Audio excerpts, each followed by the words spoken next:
आधार classes Balotra के YouTube channel पर मैं हेमंत चौधरी आप सभी का हार्दिक स्वागत और अभिनंदन करता हूं।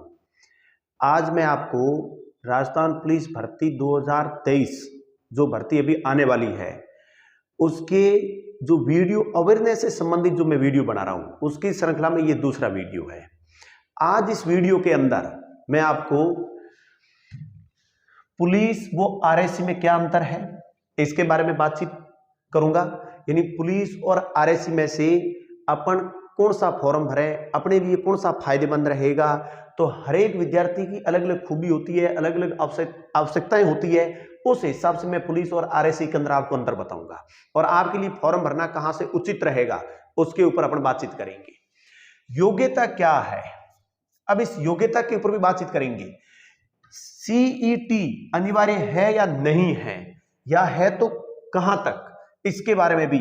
और शारीरिक मापदंड यानी फिजिकल फिटनेस अपने को कितनी चाहिए, क्योंकि अपन तैयारी शुरू कर दें, अपनी हाइट कम है या अपन दौड़ नहीं सकते हैं या अपन किसी प्रकार से अनफिट है, फिर तैयारी करने से कोई औचित्य नहीं है। किसी भी भर्ती की तैयारी करने से पहले उस भर्ती के पूरे मापदंड अपने को पता होने चाहिए, तो अपन एक बेस्ट तैयारी कर पाएंगे और उस भर्ती के पीछे खा पी के पड़ जाएंगे। तो आज मैं आपको इस वीडियो में इन 4 बिंदुओं के ऊपर विस्तार से समझाऊंगा। लास्ट तक इस वीडियो को देखना। इन मुद्दों से संबंधित जितने भी कंसेप्ट है वो पूरे के पूरे मैं क्लियर करवा दूंगा, क्योंकि मैंने आपसे वादा किया था कि मैं नियमित वीडियो लेकर के आऊंगा। भर्ती से पहले जितनी अवेयरनेस चाहिए, भर्ती की जितनी जानकारी चाहिए, वो पूरी जानकारी मैं आपको कंप्लीट दूंगा। इसके आगे कड़ी में जो मेरे वीडियो आएंगे उसके अंदर मैं आपको बताऊंगा, अगला जो नेक्स्ट वीडियो होगा, कि तैयारी कैसे करनी है, जो पाठ्यक्रम है उसको पूर्ण कैसे करना है, उसका रिवीजन कैसे करना है, टेस्ट पेपर कैसे देने हैं, ताकि अपने बढ़िया अंकों के साथ अपना सिलेक्शन हो जाए। वो एक अलग से वीडियो बनाऊंगा और उसमें पूरी पुस्तकों की लिस्ट भी बताऊंगा कि कौन कौन सी पुस्तकें पढ़े ताकि अपने लिए फायदेमंद रहेगा, या ऑफलाइन कोचिंग या ऑनलाइन में या प्रश्नोत्तरी में, जो भी मेरी तरफ से मैं आपको सुझाव दे दूंगा। आज इन मुद्दों के ऊपर अपन बातचीत करेंगे। ये पूरी जानकारी आपके पास रहेगी तो आप बढ़िया ढंग से तैयारी कर पाएंगे और आपके कंसेप्ट क्लियर रहेंगे। जैसे ही भर्ती का विज्ञापन जारी हो जाएगा तब मैं आपको भर्ती में जो पद आएंगे, कहां कहां से कितने पद है, उन पदों के अकॉर्डिंग जो 14 बटालियन के बारे में है और फिर जो जिला मुख्यालय जो पुलिस लाइनों के बारे में है, हर जगह से पद आएंगे। उन पदों के वर्गीकरण के आधार पर मैं आपको फॉर्म प्रक्रिया की पूरी प्रोसेस समझा दूंगा कि कहां से फॉर्म भरना चाहिए। कम से कम विद्यार्थी को 3 से 4 फॉर्म तो भर देने चाहिए, क्योंकि परीक्षा अलग अलग पारियों में होती है। तो अपन यदि 4 से 5 फॉर्म भरे हुए रहेंगे तो अपन 2-3 फॉर्म यदि फॉर्मों पे एग्जाम दे देंगे तो हो सकता है कि उन 2-3 में से कोई 1-2 अपने बेस्ट हो जाए और कट ऑफ से ऊपर वाले में अपना नंबर आ जाए, और हो सकता है कई नंबर ज्यादा है पर कट ऑफ अधिकतम गई है तो वहां दिक्कत आ जाती है। तो विद्यार्थियों के अंदर हर प्रकार की अवेयरनेस होनी चाहिए भर्ती प्रक्रिया से पहले। तो आज देखिए, राजस्थान पुलिस भर्ती से संबंधित पुलिस व आरएसी में अंतर क्या है इसके बारे में बता दूं। देखो, 2 प्रकार के विद्यार्थी होते हैं। अब आपको आवश्यकताएं क्या है ये समझो। कुछ विद्यार्थी होते हैं कि अपने को केवल नौकरी लेनी है, बस जो नौकरी मिल जाए, पुलिस की ही नौकरी चाहिए, अपने को और नहीं चाहिए, तो वो विद्यार्थी तो वर्दी को समर्पित है।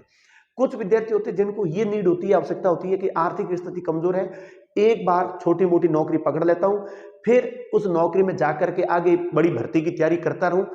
तो वो विद्यार्थी इनमें से सही चुनाव करें। उस विद्यार्थी को यह समझना पड़ेगा कि ज्यादा टाइम किस में मिलता है, पुलिस में या आरएसी में। तो अब देखो, मैं एक चीज आपको क्लियर कराऊं। पुलिस, जिसको अपन राजस्थान कांस्टेबल जिसको बोलते हैं, ये सामान्य जो थानों में, चौकियों में, पुलिस लाइन में जो नियुक्त होते हैं उनको अपन पुलिस कांस्टेबल बोलते हैं। ये जनरल ड्यूटी वाले होते हैं। ये कानूनी व्यवस्था बनाए रखने के लिए, अपराध को रोकने के लिए ये काम करते रहते हैं। लेकिन जो आरएसी है, ये आरएसी बटालियन में रहती है। 14 जो बटालियन अपनी है, बटालियन मुख्यालय पर रहती है। और आरएसी का काम होता है कानून व्यवस्था को नियंत्रण करने हेतु ये जो पुलिस होती है उसका सहयोग करना। ये रिजर्व रहती है। जैसे चुनाव का माहौल हो गया, या कोई आपदा का टाइम हो गया, या कोई मेले हो गए, या भीड़ भाड़ वाला कोई हो गया, कोई आंदोलन शुरू हो गया, तो वहां नियंत्रण करने के लिए आरएसी जाती है। आरएसी एज ए हेल्प के रूप में है और ये रिजर्व रहती है। तो आरएसी में कोई विद्यार्थी भर्ती होता है तो वहां पर वो विद्यार्थी फ्री ज्यादा रहेगा, 17-18 घंटे कम से कम वो विद्यार्थी पढ़ सकता है, क्योंकि इनकी विशेष ड्यूटियां होती है, बाकी सामान्य ड्यूटी वहां पर गार्ड में लगती रहती है। तो फ्री टाइम सबसे ज्यादा आरएससी में मिलेगा। सैलरी की अपनी यदि बातचीत करें तो सैलरी पुलिस से आरएससी की थोड़ी ज्यादा होती है। स्टार्टिंग से 14,600 रुपये होती है और ये 2 साल तक यही रहती है। उसके बाद 30,000 प्लस हो जाती है। होली दीपावली, विशेष करके दीपावली को इनको बोनस भी प्राप्त होते रहते हैं अलग प्रकार से। तो जो विद्यार्थी आगे जाकर के बड़ी भर्ती की कोई तैयारी करना चाहता है, लेकिन वर्तमान में अभी की स्थितियों के अकॉर्डिंग वो एक बार केवल एक जॉब सुरक्षित करना चाहता है, तो उसके लिए आरएससी बेस्ट ऑप्शन है। ये मेरी राय है, बाकी आप अपना खुद का विचार करना, देखना और भी आप राय ले लेना। लेकिन तैयारी आगे करके दूसरे विभाग में जाना है या बड़ी पोस्ट लेनी है तो आरएससी में आपको टाइम खूब मिलेगा। ये मैंने चीजें बता दी। और कांस्टेबल, ये इसकी भी सुविधाएं ज्यादा मिलती है। इसमें जो कमिश्नरेट क्षेत्र जो अपने 2 है, जोधपुर और जयपुर, वहां जो लगते हैं तो उनकी सैलरी बाकी वालों से थोड़ी ज्यादा रहती है, सुविधाएं ज्यादा रहती है, ड्यूटी भी इनकी थोड़ी फिक्स रहती है। जैसे सुबह लग गई ड्यूटी 8 बजे से 2 बजे या 3 बजे तक, तो फिर उसके बाद वो फ्री है। तो ये चीजें इनमें ज्यादा रहती है। तो पुलिस और आरएससी के अंदर जो मेन डिफरेंट है मैंने समझा दिया। ये रोज काम करेंगे, ये कानून व्यवस्थाओं को, अपराधों को रोकने के लिए थानों में, चौकियों में, लाइनों में ड्यूटी करेंगे। आरएससी रिजर्व रहती है, जो भीड़ भाड़ नियंत्रण के लिए, कानून व्यवस्था को नियंत्रण करने के लिए आरएससी की जरूरत पड़ती है। पढ़ने वाला विद्यार्थी आगे कोई जॉब लेना चाहे तो उसके लिए बेस्ट ऑप्शन आरएससी है। तो आरएससी और पुलिस के अंदर ये, फिर मैं आगे और वीडियो लेता रहूंगा। आरएससी की बटालियन कितनी है, उनके मुख्यालय कहां कहां पर है, उनके कार्य क्षेत्र कौन कौन से हैं, इनके ऊपर मैं विस्तार से आपको बताऊंगा। और जब भर्ती का विज्ञापन जारी हो जाएगा तो आपको कौन सी आरएससी बटालियन से फॉर्म भरना चाहिए, कहां की कट ऑफ कम रहती है, तो वो जब भर्ती विज्ञापन जारी हो जाएगा, जब पदों का वर्गीकरण आएगा तो उस हिसाब से बता पाऊंगा। अब देखो पिछली भर्तियों का अपन रिकॉर्ड देखें तो पदों के हिसाब से ऊपर नीचे कट ऑफ होती रहती है। तो उस अवधारणाओं को दिमाग में सेट करके पहले से डिसाइड नहीं करना है कि अपने को टोंक बटालियन से भर लेना चाहिए, दिल्ली बटालियन से भर लेना चाहिए, ये नहीं करना। अपने को इन चीजों को थोड़ा क्लियर करना है। जब भर्ती आएगी उस टाइम में पदों के वर्गीकरण के अनुसार आपको पूरी चीजें बताऊंगा और साथ में ये भी चीज बताऊंगा कि पिछली बार कट ऑफ कहां से कितनी गई है, कम ज्यादा। तो पिछली बार कट ऑफ का पूरे मेरे पास पड़े हैं, डाटा पड़ा है, वो डाटा मैं आपके सामने प्रस्तुत कर दूंगा। तो ये अवेयरनेस मैं पूरी दूंगा आपको, एक एक चीज आपके दिमाग में डाल दूंगा। लेकिन आप आधार क्लासेस बालोत्रा नाम का जो यूट्यूब चैनल है इसको ज्वाइन करें। हमारा टेलीग्राम ग्रुप भी आधार क्लासेस बालोत्रा नाम से है। आपको इस प्रकार के वीडियो मिलते रहेंगे। यूट्यूब के ऊपर प्लेलिस्ट में जाना, वहां पर राजस्थान पुलिस भर्ती 2023 नाम से एक फोल्डर मिलेगा, जिसके अंदर इससे संबंधित जो वीडियो मैं जितने बना रहा हूं वो सीरियल वाइज वहां डाल दूंगा। तो आप ये वीडियो जो 8-10 वीडियो में लेकर के आऊंगा, ये वीडियो आपके फॉर्म प्रक्रिया भरने से पहले के हैं, जिसमें विद्यार्थी को कौन कौन सी बातें ध्यान में रखनी है ताकि फिर वो तैयारी करे 4 से 5 माह तक, उसके पूरे कंसेप्ट क्लियर रहे, किसी भी प्रकार का कोई डाउट ना रहे। और ये विद्यार्थियों की कमी है कि ये चीजें क्लियर नहीं होती है, फिर जाकर के उनको खामियाजा भुगतना पड़ता है। कट ऑफ से बाहर होते हैं तब वो इधर उधर से खूब सारी जानकारी उनको मिलती है, लेकिन टाइम से पहले वो जानकारी प्राप्त नहीं होती है। तब मैं ये पूरी वीडियो लेकर के आ रहा हूं कि विद्यार्थियों की फॉर्म भरने से पहले कौन कौन सी दिक्कतें हैं, कौन कौन सी जानकारी विद्यार्थियों के पास नहीं होती है, वो पूरी जानकारी दूं ताकि विद्यार्थी सही दिशा, सही टाइम पे अपना कदम उठाए। योग्यता क्या है, अगली बात अपन योग्यता के मुद्दे पर करते हैं। देखो, योग्यता 10वीं पास और 12वीं पास। अब इन दोनों में आप समझिए, आरएससी के लिए 10वीं पास है और जो कांस्टेबल है, पुलिस है, उस कांस्टेबल के लिए, राजस्थान पुलिस कांस्टेबल जो थाने में ड्यूटी करते हैं, उनके लिए योग्यता है 12वीं पास, उसके लिए 12वीं पास है। और जो कांस्टेबल है इनके लिए ही सीईटी लागू होगी, इन पदों के लिए सीईटी लागू होगी, 12th पास वाली सीईटी, ध्यान रखना, क्योंकि पुलिस भर्ती सीईटी में डाली हुई है, कोई कुछ भी कह दे उससे कोई फर्क नहीं पड़ता है। अब जब सीईटी जब आई, ये समान पात्रता परीक्षा जब आई, तो उसमें यह कहा गया जो भर्ती आएगी उस भर्ती में जितने पद है उसके 15 गुना विद्यार्थियों को आवेदन करवाया जाएगा, ये बात कह रखी है। अब देखो, पुलिस विभाग विज्ञापन जारी करता है, विज्ञापन जारी करने के बाद वो क्या क्या शर्तें रखता है, किस अकॉर्डिंग कितने नंबर वालों को अलाउड करता है, तो ये भर्ती आने पर क्लियर होगा। अब विद्यार्थी खूब सारे मैसेज करते हैं कि सर मेरे इतने नंबर आए, मेरा होगा कि नहीं होगा, मेरे सीटी में इतने नंबर है, क्या मैं शामिल हो सकता हूं नहीं हो सकता हूं। मैं उन सब विद्यार्थियों को बता दूं, पुलिस आपके यदि स्कोर 80 से ऊपर है तो आप बिल्कुल सुरक्षित है, इससे कम है तो अपने को विज्ञापन का इंतजार करना होगा। विज्ञापन के अकॉर्डिंग देखो वो कितने प्रतिशत से ऊपर वालों को शामिल कर दें। पहले तो मैं भी इनकी घोषणा नहीं कर सकता हूं। मैंने सीईटी के अंदर आवेदन में जो शर्त लिखी वो मैंने भी पढ़ी, आप सबने भी पढ़ी, और विज्ञापन अभी भी पढ़ा है तो वो तो उसके अंदर लिखी हुई है। इसके अलावा बिना तथ्यों के, बिना किसी घोषणा के, बिना किसी आदेश के मैं आपको किसी भी चीज को मेरी तरफ से नहीं कह सकता। यदि कोई कहता भी है तो वो गलत बात है। बिना तथ्यों के अपने को बात नहीं करनी चाहिए। जो जो चीजें अपने सामने खुली है मैं उन मुद्दों के ऊपर बातचीत करूंगा। तो जो सीईटी का विज्ञापन आया था उसमें ये लिखा था, जैसे मान लो कांस्टेबल के अंदर 8000 पदों में भर्ती आ जाए तो पुलिस कांस्टेबल के लिए 8000 इंटू 15 गुना कर दो, कितने होते हैं उतने विद्यार्थियों को शामिल कर लेंगे। अब जितने होंगे 15 गुना, मैं कहता हूं उससे लगभग 10-15 हजार विद्यार्थी ज्यादा ही फॉर्म भरेंगे, क्योंकि लास्ट कटों में जो आएंगे, जैसे मान लो 74 से ऊपर वालों को सबको भरवाया तो 74 के ऊपर राजस्थान के अंदर 74 अंक लाने वाले यदि 20,000 विद्यार्थी उन सबको मौका दिया जाएगा, उनको नहीं छोड़ा जाता है, उन सबको शामिल किया जाता है, क्योंकि नेगेटिव मार्किंग नहीं थी। ये चीजें ध्यान में रखनी है।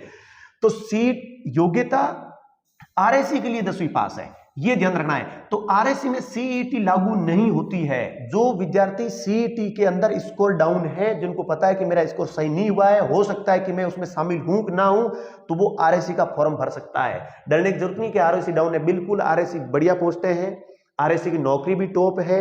पढ़ने वाला विद्यार्थी आगे अपनी कोई बड़ी जॉब लेना चाहता है तो पढ़ने का भी टाइम खूब मिलता है। तो आपको ये दिमाग के अंदर किसी भी प्रकार का डाउट नहीं रखना है कि मुझे पुलिस कांस्टेबल पद पे जाना है, मुझे आरएससी में नहीं जाना है। ये आप गलत फहमियां दिमाग में पाड़ के मत रखना। दोनों पोस्टें बढ़िया है। अब आपकी जरूरतें और आवश्यकताएं क्या है, उसके अकॉर्डिंग आपको चुनाव करना है कि आपको किस में फॉर्म भरना है। बाकी चीज कोई डाउन नहीं है, ध्यान रखना। सबकी जिम्मेदारियां और करते हुए ड्यूटी करनी होती है और वो करनी होगी। अब आरएससी के लिए 10वीं पास है तो इसमें सीईटी लागू नहीं है। तो जो विद्यार्थी सीईटी नहीं दी है या सीईटी में स्कोर कम है, उनको भी पुलिस की तैयारी करनी है, फॉर्म भरने हैं, आरएससी से भर देने हैं। और विज्ञापन आएगा तब मैं पूरा विस्तार से आपको समझा दूंगा। 12वीं कांस्टेबल और इसमें सीईटी लागू होगा। अब वो कितने प्रतिशत से ऊपर वालों को अलाउड करते हैं वो विज्ञापन आने पर क्लियर होगा। उससे पहले इन चीजों को हम हमारी तरफ से नहीं बता सकते। यदि कोई आपको सुझाव देता है, कहता हाँ आपका हो जाएगा, यूं हो जाएगा, वो मैं नहीं कह सकता, क्योंकि देखो स्कोर बढ़िया उनको तो हर कोई कह सकता है। 90, 95, 100 या 105 इससे ऊपर है, उनको तो कोई भी बोल देगा कि आपका स्कोर बढ़िया है।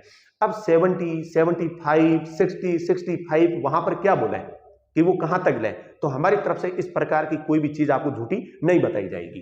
तो योग्यता का क्लियर है 10वीं और 12वीं। कांस्टेबल पद के लिए 12वीं है, आरएससी कांस्टेबल के लिए 10वीं है। ये ध्यान रख लेना, डिफरेंट मैंने बता दिया आपको। अब सेट अनिवार्य, सेट की शर्तें बता दी।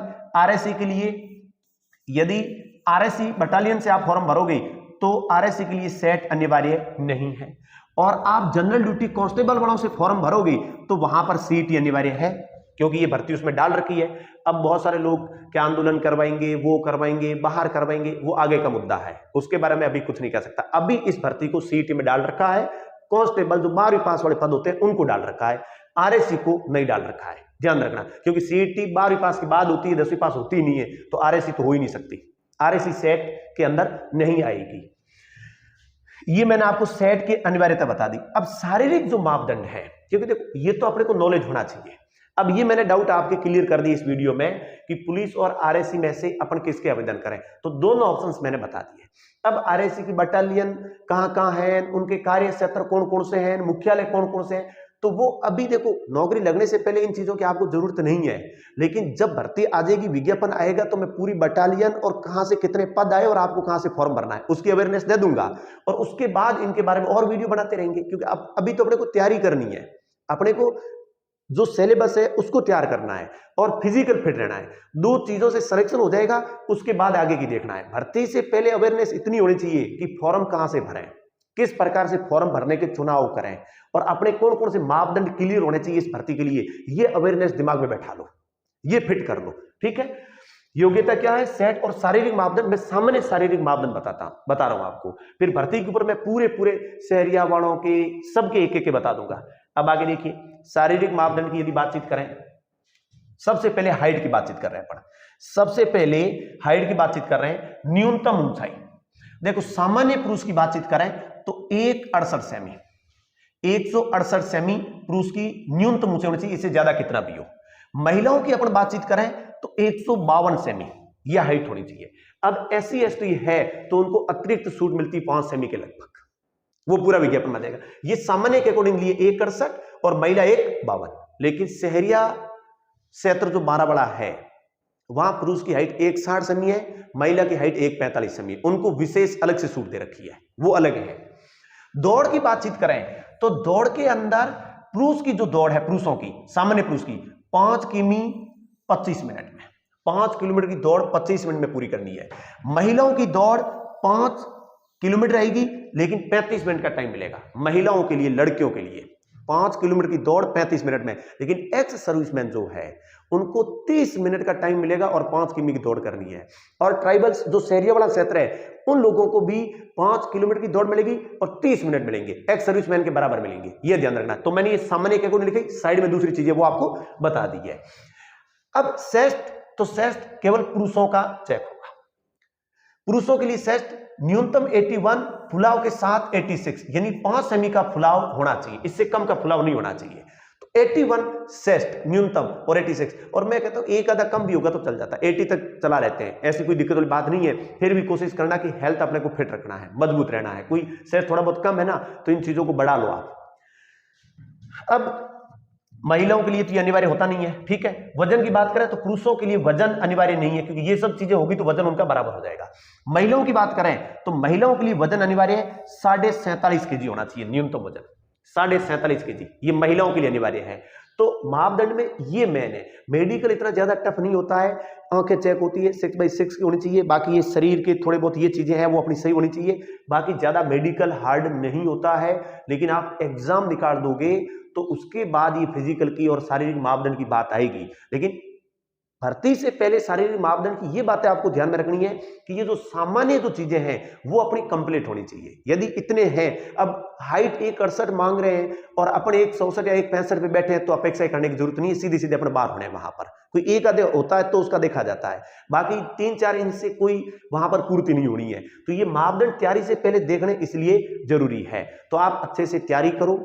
मैं नियमित वीडियो मेरे YouTube चैनल के ऊपर लेकर के आता रहूंगा और मैं आपको बिल्कुल सटीक जानकारी दूंगा, सही जानकारी दूंगा, और जो तथ्य परफेक्ट है उनके ऊपर मैं बातचीत करूंगा। आप केवल व्यवस्थित चीजों के ऊपर ध्यान देवें, फालतू की लफड़ों में, झंझटमारी में पढ़ने की जरूरत नहीं है। तैयारी कैसे करें, पाठ्यक्रम को पूर्ण कैसे करें और रिवीजन कैसे करो, टेस्ट पेपर कैसे देवें, इसके ऊपर मैं नेक्स्ट वीडियो लेकर के आऊंगा, जिसमें आपको पढ़ने की बढ़िया कंसेप्ट, तरीके और प्लानिंग बताऊंगा कि 4 माह में आप पूरा कोर्स कैसे कर सकते हो। और हमारे जो बैच यहाँ पर ऑफलाइन बैच हम शुरू कर रहे हैं वो 9 अप्रैल को स्टार्ट हो रहे हैं, 9 अप्रैल से। और वो हमारे बैच जो हम यहाँ पर ऑफलाइन पढ़ाएंगे वो पूरे रिकॉर्डेड ऑनलाइन भी रहेंगे, तो खूब सारी चीजें आपको प्राप्त होती रहेगी। इन जानकारी से आप जुड़ें, अधिकतम विद्यार्थियों तक ये हमारा वीडियो भेजें, उनको जानकारी देवें, अवेयरनेस आप बढ़िया ढंग से अपने पास रखें। भर्ती के प्रति आप सजग रहें, जागरूक रहें, तैयार रहें, और वो विद्यार्थी ही मजबूत होगा, जल्दी सेलेक्टेड होगा, जिसमें अवेयरनेस होगी, उसको धक्के खाने की जरूरत नहीं है। तो बढ़िया ढंग से पढ़ो, तैयारी करो। बाकी कोई दिक्कत आएगी आप कमेंट बॉक्स में कमेंट लिख करके बता दो, हम उनको समझाएंगे। जरूरत पड़ेगी तो कोई उसके ऊपर वीडियो लेकर के आएंगे, उसके ऊपर हम पूरी बातचीत करेंगे। तो आज मैंने आपको शारीरिक मापदंड से संबंधित है, पुलिस और RSC में से किसका फॉर्म भरे उनके बारे में है, योग्यता के बारे में मैंने आपको बताया है, 3-4 मुद्दों के ऊपर विस्तार से बातचीत की है। बाकी और कोई आपका डाउट्स होता है तो कमेंट बॉक्स में कमेंट करके बता दीजिएगा। बाकी वीडियो के नीचे हमारा लिंक टेलीग्राम ग्रुप का भी दे रखा है, टेलीग्राम ग्रुप में भी आप जुड़ सकते हो, जहां पर हर प्रकार की जानकारी भेजते रहते हैं। नोट्स, जो जरूरी नोट्स होते हैं, जो हमारी कोचिंग में खूब सारे नोट्स बच्चों के लिए हैं, उनको भी हम भेजते रहते हैं, तो वो भी आपके लिए काम आएंगे। इस वीडियो में इतना ही, अगले वीडियो में फिर मिलते हैं, तब तक के लिए धन्यवाद।